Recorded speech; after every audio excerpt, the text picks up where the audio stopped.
Praise the Lord. இன்னைக்கு ஏசப்பா உங்களை பார்த்து சொல்கிற வார்த்தை என்ன அப்படின்னா, என் அக்கிரமம் நீங்க என்னை முற்றிலும் கழுவி என் பாவம் மற என்னை சுத்திகரியும். ஆமீன்.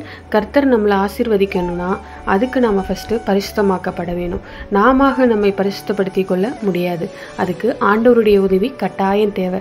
இதை தான் வேதம் நமக்கு சொல்லுது, நானே உன்னை பரிசுத்தமாக்குகிற கர்த்தர். ஆமீன்.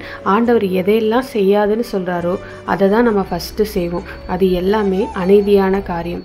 அநீதியான காரியம்னா பாவம் செய்யாத மனுஷனே உலகத்தில் கிடையாது.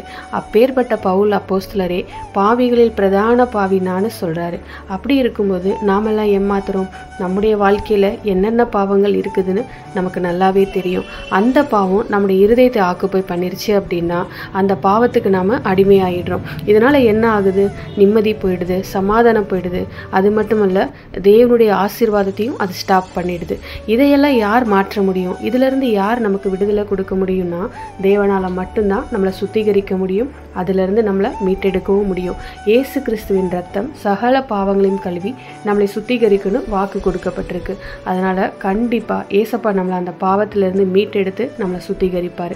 அதுக்கு நாம் பண்ண வேண்டிய ஒரே ஒரு காரியம், நாம் நம்முடைய பாவங்களை அவர்கிட்ட மறைக்காமல் ஆண்டவரிடத்தில் அறிக்கிட்டு அவரிடத்தில் மன்னிப்பு கேட்கணும். என்னுடைய ரத்தத்தால் கழுவுங்க, என்னுடைய மீறுதல்களை மன்னிங்க, என்னை பரிசுத்தமாக்குங்கன்னு அவரிடத்தில் ஜெபம் பண்ணும்போது ஆண்டவரே நம்மளை பரிசுத்தப்படுத்தி அந்த ஆசீர்வாதத்திற்கு ஆயத்தப்படுத்துவார். அதுக்கு நாம் நம்மளை ஒப்பு கொடுத்தா போதும். இன்னைக்கு உங்களை ஆண்டவர் கரத்தில் ஒப்பு கொடுத்து ஜெபம் பண்ணுங்க.